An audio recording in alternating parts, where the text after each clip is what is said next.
So, thanks so much for coming out tonight to hear me talk about what I learned from the Motivation Hacker and how it can help you. Let's jump right in and start talking about what motivation is made of. Motivation is made of 4 main components. First, a measure of your confidence of success. Now, I'm sure you've all had the experience of getting into a competition of some sort, and you get there, you show up, and the competition is really good.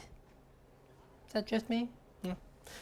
Well, and maybe you've seen other people do it, and you watch, you see them hit the field, and they go, wow, they're really good. And you can almost see the expectation that they're going to win drain out of them, and suddenly they're not running as hard, they're not chasing the ball as hard, because they know they're not going to win. Why bother, right? So that particular quality is called expectancy. The expectation that you're going to be able to do the thing. The next component is made of a couple of things. It's how rewarding the task will be when you're done, the payoff waiting for you at the end, and also just how fun the thing itself is to do. If you take a minute to consider your favorite pastime, the thing that you do when you don't have other stuff occupying you that you have to do, it's fun to do, right? You want to do it, you're motivated to do that. It doesn't take any particular internal effort to push yourself into doing it. You just do it. High motivation there. Then think about taking out the trash. I mean, you do it because you have to do it, and the payoff at the end is an empty trash can. Not all that motivating. So, that's value. The value you get from the task, either in the doing or afterwards.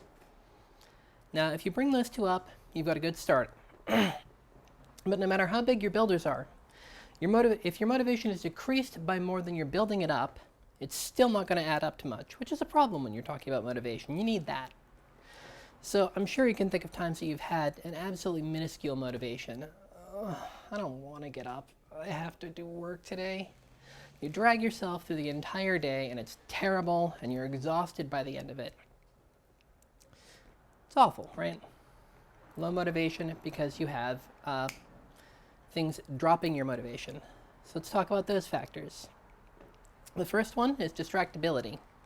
As far as distractibility is concerned, everyone has a baseline level, and that level is further modulated by your environment. If you've got, half a dozen different things that can take your attention. The TV's going over there, you got a video game system, you got half a dozen fiction books you want to read. It's going to be really hard to open your textbook and sit with it and actually read it. But if you're in a room all by yourself, you and your textbook and no distractions, suddenly your textbook is a lot more interesting, a lot more worth reading. That's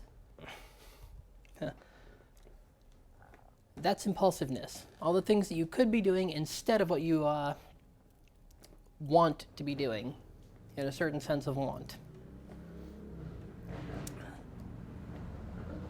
I'll just wait them out. So the last factor that directly affects motivation is how far off the reward looks to be. Alongside impulsivity, this is a major factor for me. Most things that seem to me to be worthwhile are a really long way off.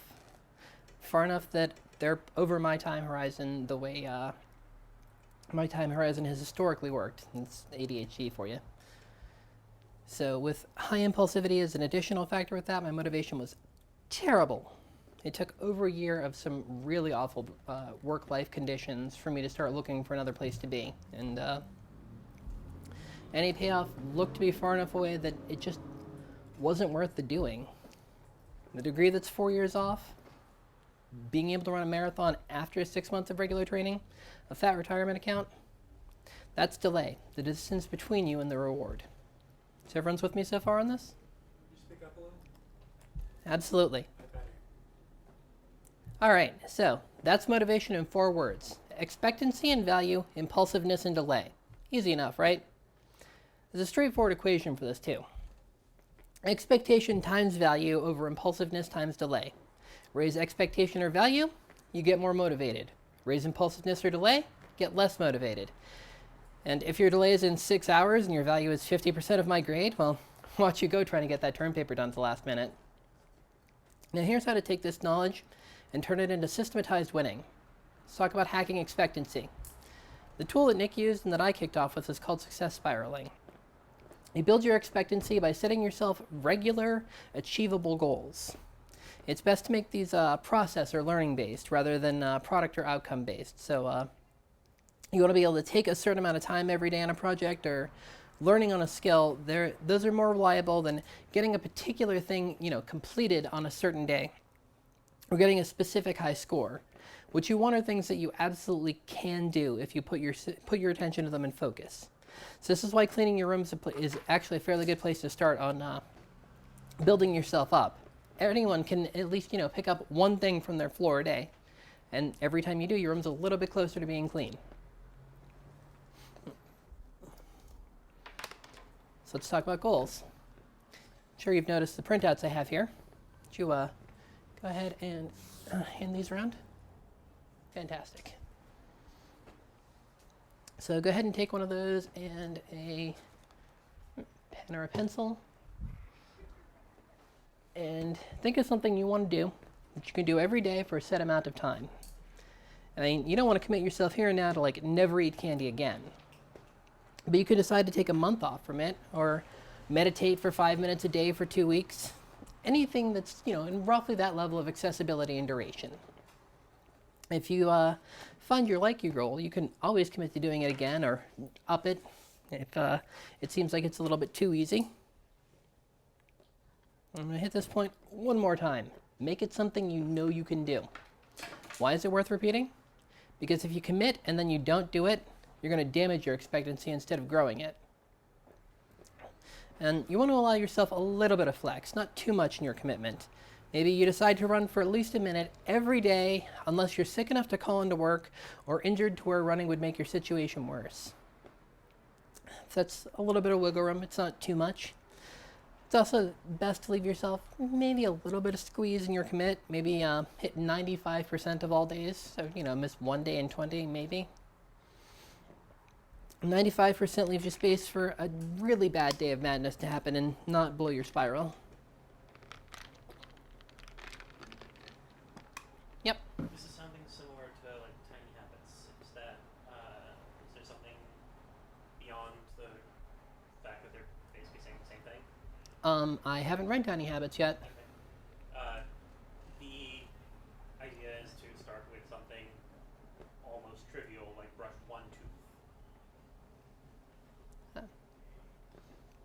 That's definitely something anyone can do. And now that I'm here with this toothbrush in hand and already in my mouth, I suppose I can do a couple more. Exactly. Yeah, I mean, it's not, Nick is not some sort of wizard who came up with techniques that no one had ever heard of before, right? This is all, like, tested, empirically proven stuff. Yep. What do we do with this worksheet exactly? So you want to list in something that you want to take on for a success spiral goal. Something like meditate for 5 minutes a day. Something like brush your teeth twice a day. Make sure your room stays clean every day. Anything that you can keep up with. Anything that's not within reason. Like, don't tell yourself that you're going to run for an hour every day if you're currently a couch potato. Because if you try that and then you end up not doing it, you're just going to make your situation worse with respect to expectancy. Like, you're definitely trying to build up your sense that you can get things done, because it's a core piece of motivation. Well, what is the date and the link? That's for tracking it as you go. Yes, these pieces of paper are yours to take home with you and work on over time.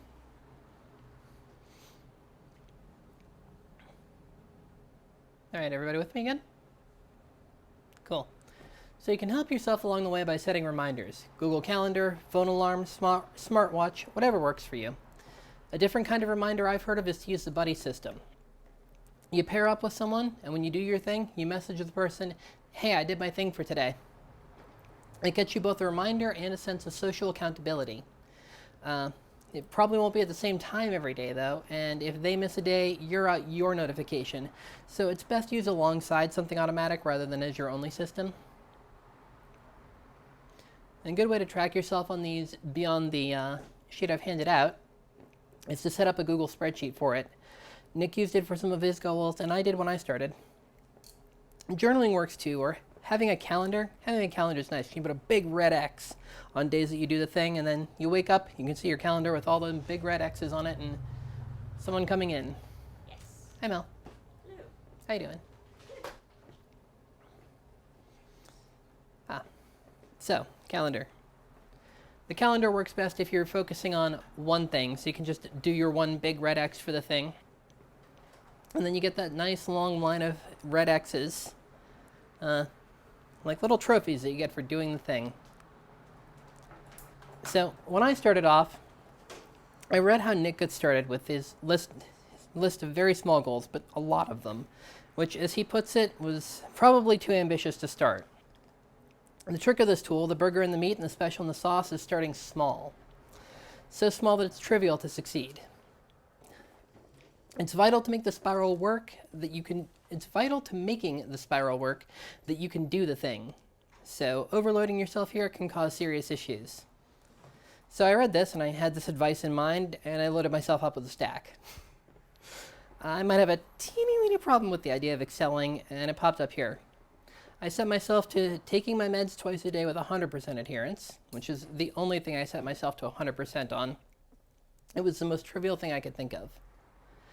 Then 95% of the days I committed myself to brushing my teeth at least once a day, spend 15 minutes practicing the violin, spend 15 minutes working on my Discord bot, and updating the log itself, which is another fairly trivial one, because all I had to do was show up and go, yep, I did that, yep, I did that. Then I went on to things that I tagged at 90%. Some of them felt more like stretch goals, and I wanted to make sure I didn't overcommit myself, so I set myself to spend at least 1 minute running, to make sure I stretched my piriformis muscles every day, 5 minutes of music theory, just kind of anything that taught me more about how music worked, and a violin wrist exercise to give me a bit more flexibility in the fingering hand. Now, for me, this turned out to be a pretty good setup. Some of these things have moved into being everyday habits where they weren't, and some of them haven't been worth doing past the initial commitment, so I replaced them. So that's success spiraling, and I'm hoping that everyone has something that they can build a spiral around down on their sheet now. My expectancy was a huge problem. I had a lot of broken expectancy from my past, and I didn't realize until I focused on spiraling just how much it mattered to having motivation. So, following the section on success spirals, Nick goes into a section covering a particularly powerful tool, the sort of thing that's make or break. I read the warning, I decided I wasn't quite that badly off myself, and I skipped on to the next section. So I didn't feel it was the sort of thing that I wanted to commit anyone else to.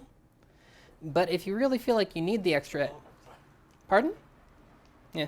But if you think you need the extra edge badly enough to potentially risk doing yourself some potential damage, I printed off a few copies and put them in this folder here. I also took the liberty of putting a few ways to contact me on it, so that if you're at risk of using the thing and right on the edge, you can reach out to me and I'll try to help you out. I've definitely thought about this technique multiple times. What is the thing? But it was, It's called the Sword of Last Chance.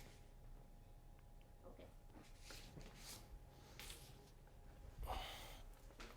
I mean, don't take it from my contact info. There's easier ways to get that, but yeah, anyone who thinks that they need that, I'd like you to have the best fighting chance you can get.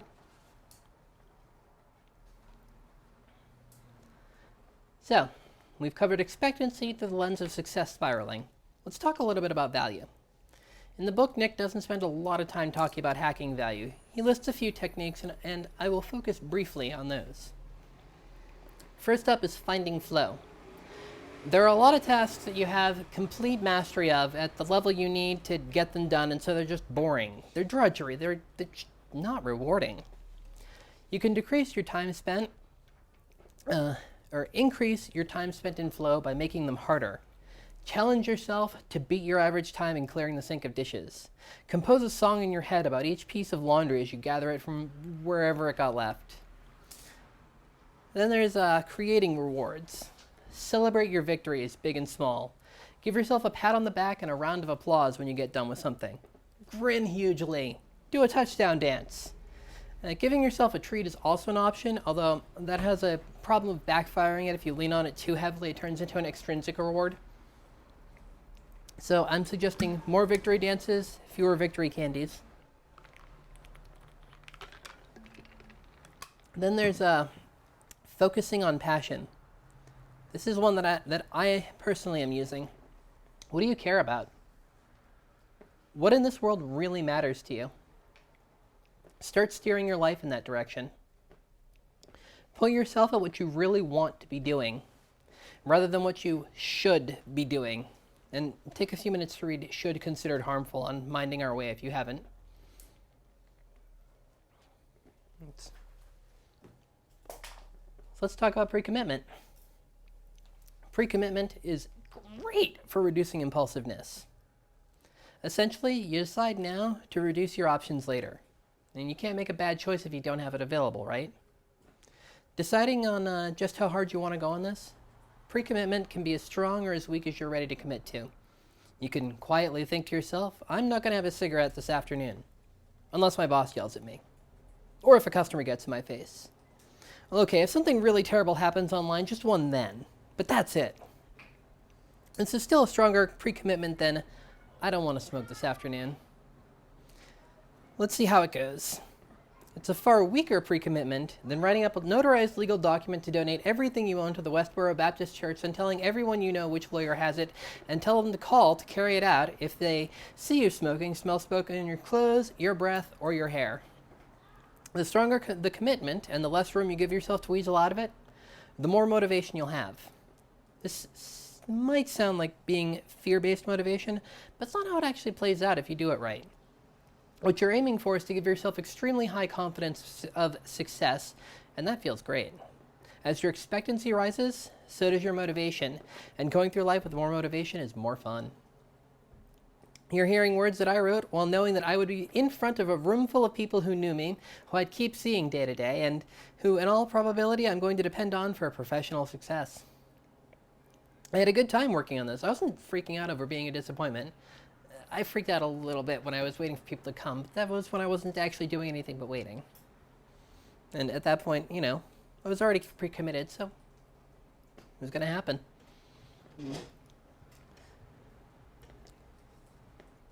So, Feel free to defer to later, but I've noticed that I have a very, very strong aversion to pre-commitment in most forms. okay. If you would like, if you have something to say on that front, I would like to hear it. Can you tell me more about the aversion? Okay, let's say that one way to do this is to say, I am not going to eat candy today, for example. Mm-hmm. If I think about doing that, I will be like, no, what if I want candy? And I will there will be this internal tension that says, no, don't make this commitment. It's a bad idea. You're restricting your options. Or if I go a different route and choose, think not to buy candy at all, so it's not available. Mm-hmm. But what if I want candy? And just this pre-commitment-based tactic just seems like it'll, something about me says it'll backfire, it'll be bad, it'll make everything worse, it's not a good idea to do, etc. Well, I mean, if you're at the store and you're thinking about buying candy, and you buy candy, you're kind of committing to eat the candy. Well, I'm committing to having it there if I want to eat it. And if you're just gonna let it go bad eventually, otherwise. It's candy. It lasts forever. Pretty much accurate. I mean, it lasts forever in terms of going bad. Does it last forever in terms of not getting eaten? I mean, until I eat it, So it does get eaten. eventually. So, I think that's a commitment. That's more of an empirical regularity. Alex, I would strongly recommend Malcolm Ocean's article, Self-Referential Motivation. I will look at it again. Last time it did not. Okay, so Do you actually think committing would be useful for you, or is it just that you are time consistent about candy, and so you actually the kind of person who just wants to have it available for when you're done there?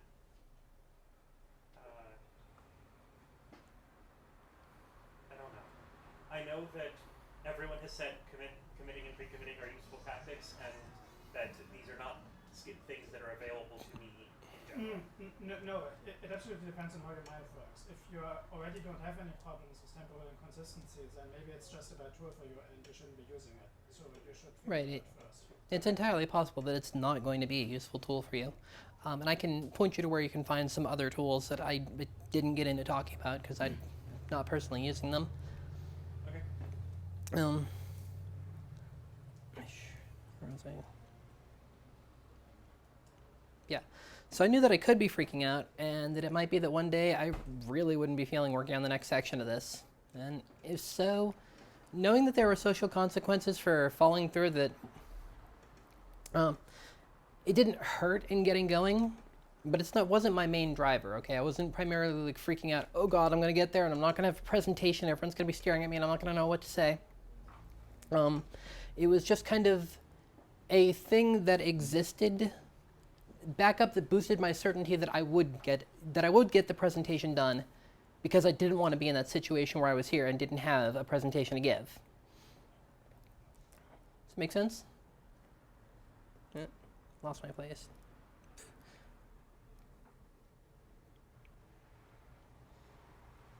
Really lost my place. Success spiral.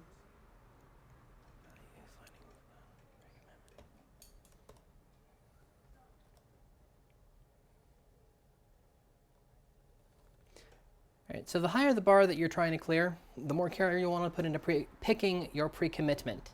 If you just want to go for a run before dinner, maybe you'll just tell your dinner partner to call you out if you haven't. If you want to quit smoking, no, really for real this time, you need to pre-commit to doing something that terrifies you to contemplate and make cheating impossible without detection. Willpower is not reliable. It's not. You can use it sometimes, it works sometimes, but you can't rely on it to work every time you need it, for the next 6 weeks while you work on getting the psychological and physical addiction out of your system. When you most need willpower is when you're least likely to have willpower. So it's best not to lean on it at all. It's important not to weaken your resolution. You want to bind yourself with something well beyond the scope of what you're trying to accomplish. You want it to be a no contest for accomplishing your goal. If putting $100 in the line can get you to the gym 3 times a week, put $1,000 in the line and run cheerfully through the rain to get there. If a goal is exciting and the motivation is there, rain and cold will be as nothing to you. Setting up a pre-commitment can be scary, but you can cheat on this. Hyperbolic discounting is something that we as humans do, and you can use it to your advantage. For example, I set this event up about 6 weeks in advance. Write up a presentation and give a talk in a month and a half? It's nothing, that's forever away. It's never going to come. Easy peasy. And then it was up and people were getting invited and people were saying they were going to go. The scary part was handled when it wasn't scary, and then it was just a matter of going along with the flow. Now, you might have noticed that this entire section is around do or die, all or nothing kinds of goals. There are other kinds of goals that you have to do piece by piece, one day at a time, or hyperbolic discounting will let you push off acting on it until it's too late. Think about getting your dissertation written or losing weight. There's only so much you can do when you look up and realize you have a week until it's due, or your end date, and you've barely started. The solution to that class of problem is to commit to staying on track to your end goal all the time, and not just, I have this end point that I have to hit. And one way to do that is by using BeMinder. It's a web service that lets you set arbitrary process-based goals, and then it holds you to them. It'll generate graphs that feel good to see your progress on, and it makes it increasingly costly to fall short of your goal region. If you fail a goal, you have to pledge a commitment contract to retry it. It starts at $5, it goes up to $10, and then it triples every subsequent time you fail. Now, I can't talk too heavily about BeMinder as I haven't used it myself, but Nick swears it's great. And he put writing the book on it and wrote the Beeminder guys to start himself off at $7,290 on the line to complete the book in 3 months. He did. He got it done well in advance. A blogger I follow also credits it to completing his dissertation at all. Yeah, And a bunch of other things. So. it's apparently a good tool for a lot of people, so. So, Nick digs deeper into impulsiveness than the other parts of motivation, and as someone who finds herself flicking around between my desktops aimlessly sometimes, I can respect that. The other technique he delves into for impulsiveness is burning your ships. After the somewhat apocryphal story of Cortez, who did not in fact actually burn his ships to convince his crews that there was nothing for it but to conquer the Aztecs, he beached them. He told the crews they were unusable because of shipworm. But as the name suggests, it's essentially making distractions or temptations unavailable. Turning off your internet except for specified periods, or getting a browser extension like Friction, which is the one I use. What Friction does is it lets you set a list of websites that you don't actually want to be spending all your time on. And then anytime you try to load them, it'll make you sit and wait staring at a load screen for 15 seconds, which gives you a lot of time to reconsider whether that's what you actually want to be doing with your time. The other thing I like about Friction is that once you click through, it will let you spend 15 minutes, browsing these sites, and then you're back to the load screen again. Even if you're just reading down a page, you don't have to reload or anything. So it time boxes you very nicely on that. Yeah. And yeah, it still lets you do things like access music streams or Wikipedia if you happen to need them. I happen to find that music works very well for me when I'm working for long periods. Delay is an area that Nick doesn't have a ton to say about because it's harder to hack than value. You can use delay to cheat on the difficulty of pre-committing to things by setting their dates far in the future, but there's only so much you can do to set your horizon shorter. The two things that I really have to offer you in this realm are breaking goals down and time boxing. Breaking goals down is essentially exactly what it says in the tin. Take a big goal and turn it into a lot of little goals that you can put a lot shorter deadlines on. Instead of you setting yourself the task of reading a whole book by the end of the month, set yourself the task of reading a chapter a day or X many pages. If the structure of the book isn't amenable to doing it by chapters and days. Beeminder does this automatically, which is for the class of tasks that you can do this algorithmically for, which is really convenient. And time boxing, which I mentioned a bit earlier, is setting yourself an artificial deadline to get things done by. You set yourself a hard deadline, which changes your delay to a much smaller figure, which increases the motivation level to get it done. It also helps you reduce perfectionism because you have a point when the job is done. Not an endless horizon to infinitely second guess yourself along. For something that you're not sure how long it'll take to complete, you don't have to set a planning fallacy informed time box. Set yourself a fixed time to work on it, and if it's not done, you can do so again later, but take a minute to pat yourself in the back for advancing it first. A variant for tasks that you're having trouble starting on, but that you want to be able to keep going on, is to have an open time box. You set a timer, work on the project, whatever it is, until your timer goes off, and then if you don't really want to stop, don't. And continue on until you don't feel like it anymore, and feel good about all the time you put in to get more done. So those are the 4 major pieces of motivation covered. I'll take any questions that I haven't already covered now.